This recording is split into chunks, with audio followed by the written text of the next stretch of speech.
যুগ যুগান্তর ধরে নবী রসুল অলি আউলিয়াগণ আল্লাহর প্রেমে সাধনায় সাধিত হয়ে আল্লাহর নৈকট্য হাসিল করেন এবং মানবকুলে তার প্রতিফলন ঘটান। এরূপ আল্লাহর প্রেমের আধার হচ্ছেন খলিফাতুর রসুল হযরত আবু বকর সিদ্দিক রাদিয়াল্লাহু তাআলা আনহু এর বংশধর হযরত মাওলানা শেখ জালালউদ্দিন রুমি রহমতুল্লাহ আলাইহি এর অধ্যস্থান পুরুষ হযরত শাহ সুফি শেখ আলী রজা রহমতুল্লাহ আলাইহি এর যোগ্য উত্তরসূরি ইলমে বাশারত বিশুর পুনঃপ্রাণদাতা কুতুবুল আলম সাহেবুল জব্বাল খাজা বাঙ্গাল বান্দায়ে নওয়াজ আশিক রসুল শাহজাদায়ে গৌসুল শ্রেণীর শাহ সুফি খাজা শাহ নূর দরবেশ মাওলা রহমতুল্লাহ আলাইহি। হযরত শাহ নূর দরবেশ মাওলা রহমতুল্লাহ আলাইহি চট্টগ্রামস্থ আনোয়ারা হুসকাইন গ্রামে তাপস মুকুট হযরত শাহ সুফি আলী রজা কানুশা রহমতুল্লাহ আলাইহি এর বংশে 1942 ইংরেজিতে জন্মগ্রহণ করেন। তাহার পিতা মাওলানা আমিনুর রহমান রহমতুল্লাহ আলাইহি ছিলেন উচ্চ মার্গের মাশায়েখ ও আলেম। খাজা দরবেশ মাওলা রহমতুল্লাহ ছিলেন মাদারজাত ওলি। তাহার জন্মের পূর্বেই তাহার দাদা হযরত শেখ হাবিবুর রহমান রহমতুল্লাহ আলাইহি চার তরিকার কর্মপদ্ধতির বিষয় নিয়ম ওজিফা সহ লিখিতভাবে খেলাফত, খিলকা, জুব্বা ও কোরআন শরীফ খাজা দরবেশ মাওলা রহমতুল্লাহ আলাইহির জন্য রেখে যান। 5 বছর বয়সে আপন পিতা হতে কোরআন শিক্ষা শেষ করে জোয়ারা মাদ্রাসায় ভর্তি হন। 1964 ইংরেজিতে উলা মাস্টার্স সম্পন্ন করে আল্লাহর নৈকট্য অর্জনের জন্য বনবাসী হন। উল্লেখ্য যে তিনি 15 বছর বয়স হতে দাদার মাজারে ধ্যানমগ্ন থাকতেন। ছাত্র জীবনে ও সাধন জীবনে তাহার অজস্র কেরামত প্রকাশ পায়, যাহা তাহার ছাত্র জীবনে বন্ধু ও শিক্ষকগণ হতে প্রমাণ পাওয়া যায়।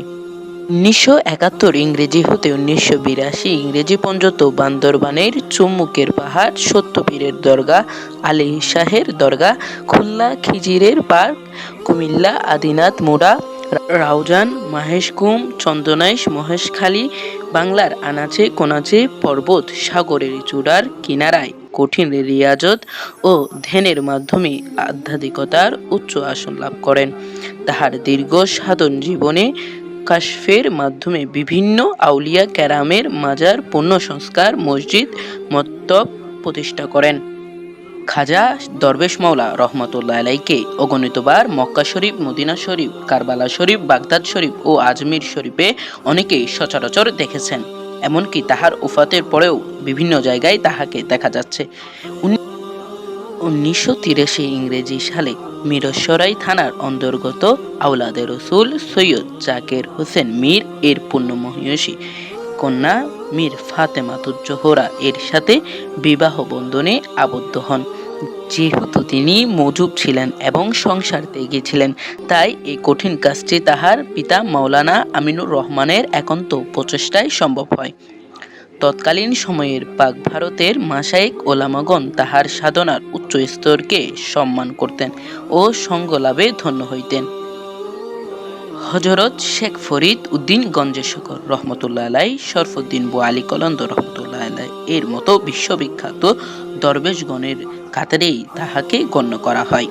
তিনি পূর্ব নাসিরাবাদ, পশ্চিম ষোলশহর তরিকার ও বিশু কর্ম পরিচালনার উদ্দেশ্যে বিশু মঞ্জিল প্রতিষ্ঠা করেন। এছাড়াও কক্সবাজার, চন্দনাইশ, হুসকাইন, মিরসরাই, মস্তাননগর, কুমিল্লা, পাহাড়পুর, হবিগঞ্জ, নোয়াপাড়া সহ বিভিন্ন জায়গায় কমপ্লেক্স প্রতিষ্ঠিত করেন। তিনি তাহার কেরামতের প্রচার ও আলোচনা করা পছন্দ করতেন না, কেননা এতে লোকসমাগম বৃদ্ধি পায় আর সাধকের ধ্যানের বিঘ্ন ঘটে। বিবাহিত জীবনেও তিনি বেশিরভাগ সময় হুজরা শরীফে ধ্যানমগ্ন থাকতেন। এ মহান সুফি সাধক বাংলায় বিরল, যিনি দুনিয়ার বিন্দু পরিমাণও পরোয়া করতেন না। এ মহান অলি ইন্তেকালের 4 দিন পূর্বেই নিজ দাফনের স্থান নির্দিষ্ট করে কাফন সাথে রাখতেন।